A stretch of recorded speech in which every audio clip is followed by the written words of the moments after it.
پہلے پیغمبر سے ملاقات کی، دوسرے آسمان پر، تیسرے آسمان پر، اس طرح آپ صلی اللہ علیہ وسلم نے 7 آسمانوں کی ایک ہی رات میں سیر کی، اور آپ صلی اللہ علیہ وسلم کو اسی رات میں رسول اللہ صلی اللہ علیہ وسلم کی زیارت، اللہ تعالیٰ کی زیارت ہوئی، اور اسی رات میں آپ صلی اللہ علیہ وسلم نے تمام انبیاء اکرام کی امامت کروائی، اسی رات میں آپ صلی اللہ علیہ وسلم کو جنت و دوزخ دکھائی گئی، اسی رات میں آپ صلی اللہ علیہ وسلم نے جنت میں اپنا مقام بھی دیکھا، اور اسی رات میں اللہ تعالیٰ نے آپ کو 50 نمازوں کا تحفہ دیا۔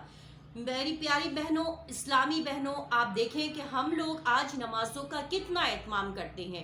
میرے پاس بہت ساری ایسی خواتین آتی ہیں جن کو بالکل بھی، جن کی نہ تجوید صحیح ہوتی ہے، جن کو نہ پاکی کا پتہ ہوتا ہے، نہ وضو کرنا آتا ہے، نہ مسح کرنا آتا ہے، اور وہ بالکل بلینک ہوتی ہیں، اور وہ سیکھنے کے لیے بھی تیار نہیں ہوتی ہیں، دعائے قنوت نہیں آتی ہے، نمازیں نہیں آتی ہیں، تو بڑا افسوس ہوتا ہے کہ نماز تو جنت کی کنجی ہے۔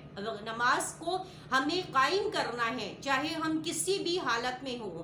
ہم دیکھیں، آپ لوگ ہم شاپنگ پہ جاتے ہیں، مالز میں جاتے ہیں، پارلرز میں جاتی ہیں، خواتین بہت زیادہ اپنا ٹائم ویسٹ کرتی ہیں، لیکن نماز پڑھنے کے لیے کہہ دیں تو پھر ان سے کہتی ہیں کہ وہ 100 بہانے ہوتے ہیں، کہ ٹانگوں میں درد ہو رہا ہے تو پیروں میں درد ہوتا ہے تو پڑھا نہیں جا رہا، تو یہ نہیں ہو رہا، مطلب اپنے کاموں کے لیے وہ نمازوں کو قضا کر رہی ہوتی ہیں۔ ٹھیک ہے، میں کسی کو کرٹیسائز نہیں کر رہی، میں ایک جرنل بیان کر رہی ہوں۔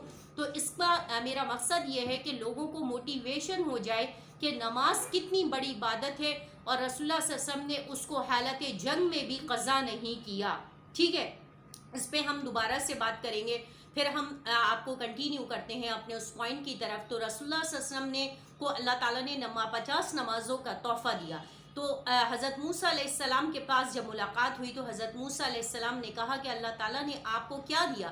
تو کہا مجھے 50 نمازوں کا تحفہ دیا۔ تو رسول اللہ صلی اللہ علیہ وسلم کو حضرت موسیٰ علیہ السلام نے کہا کہ جائیے محمد اور اللہ تعالیٰ سے ان نمازوں کو کم کروائیے۔ پھر اللہ تعالیٰ کے پاس، کیونکہ آپ کو پتہ ہے کہ میری امت کو 2 نمازیں دی گئی تھی لیکن وہ نہیں پڑھ سکے اور وہ ناکام ہو گئے۔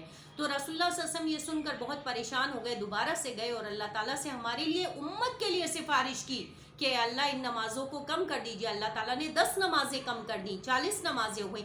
پھر حضرت موسیٰ علیہ السلام کے پاس آئے، ان سے بات کی، انہوں نے پوچھا آپ کتنی نمازیں؟ انہوں نے کہا 40۔ انہوں نے کہا پھر جائیے، یہ امت آپ کی نماز نہیں پڑھ سکے گی 40 نمازیں۔ پھر رسول اللہ صلی اللہ علیہ وسلم تشریف لے گئے، رسول اللہ صلی اللہ علیہ وسلم سے پھر امت کے لیے سفارش کی اور کہا اے اللہ ان نمازوں کو کم کر دیجئے۔ اللہ تعالیٰ نے 10 نمازیں اور کم کر دیں، اب 30 نمازیں ہو گئیں۔ پھر حضرت موسیٰ علیہ السلام نے پوچھا کہ کتنی نمازیں ہیں؟ کہا 30 نمازیں ہیں۔ کہا کہ یہ امت اتنی نمازیں نہیں پڑھ سکے گی، آپ اور نمازیں کم کروائیں۔ پھر رسول اللہ صلی اللہ علیہ وسلم دوبارہ سے گئے، اللہ تعالیٰ سے سفارش کی، اللہ تعالیٰ نے 20 نمازیں کر دیں، 10 نمازیں اور کم کر دیں، 20 ہو گئی۔ پھر رسول اللہ صلی اللہ علیہ وسلم آئے، پھر حضرت موسیٰ علیہ السلام سے پوچھا، حضرت موسیٰ علیہ السلام نے پوچھا تو کہا کہ 20 نمازیں۔ کہا یہ امت 20 نمازیں بھی نہیں پڑھ سکے گی، اے محمد آپ جائیں اور اللہ سے کہیں کہ ان نمازوں کو کم کر دے۔ پھر رسول اللہ صلی اللہ علیہ وسلم گئے اور پھر دوبارہ سے اللہ تعالیٰ نے 10 نمازیں کم کر دیں اور پھر 10 نمازیں رہ گئیں۔ لیکن پھر حضرت موسیٰ علیہ السلام کے پاس آئے اور حضرت موسیٰ علیہ السلام نے پھر پوچھا کہ اب کتنی نمازیں رہ گئیں؟ کہا 10 رہ گئیں۔ کہا یہ امت میں 10 نمازیں بھی نہیں پڑھ سکے گی، میری امت پر تو 2 نمازیں فرض تھی، انہوں نے وہ نہیں پڑھا اور وہ غرق ہو گئے، عذاب آ گیا، تو آپ جائیں اور اللہ سے اس کو کم کروائیں۔ پھر رسول اللہ صلی اللہ علیہ وسلم گئے تو اللہ تعالیٰ نے 5 نمازیں کم کر دیں، تو اس طرح 5 نمازیں رہ گئیں۔ پھر حضرت موسیٰ علیہ السلام سے ملاقات ہوئی، پوچھا کہ اب کتنی رہ گئیں؟ تو کہا کہ 5 نمازیں رہ گئیں۔ تو حضرت موسیٰ علیہ السلام نے کہا کہ یہ امت 5 نمازیں بھی نہیں پڑھ سکے گی۔ رسول اللہ صلی اللہ علیہ وسلم نے کہا کہ حضرت موسیٰ، میں اللہ تعالیٰ سے اب مجھے اللہ تعالیٰ کے پاس جاتے ہوئے شرم آتی ہے اور اب میں 5 نمازوں کو اور مزید کم نہیں کروا سکتا۔ اس طرح ہمارے اوپر دن میں 5 نمازیں فرض کر دی گئیں، لیکن ہم اور آپ میں سے آج ہم اپنا محاسبہ کریں کہ کون ہے جو نماز پڑھتا ہے۔ سردیاں ہیں تو بہانے ہوتے ہیں، گرمیاں ہوتی ہیں تو بہانے ہوتے ہیں، یعنی مقصد یہ کہ ہم نے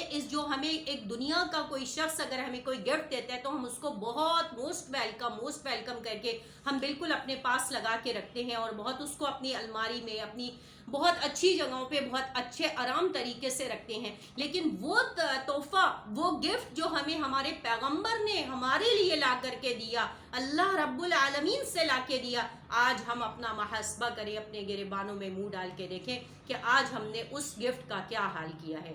وآخر دعوانا ان الحمد للہ رب العالمین۔ السلام علیکم ورحمۃ اللہ وبرکاتہ۔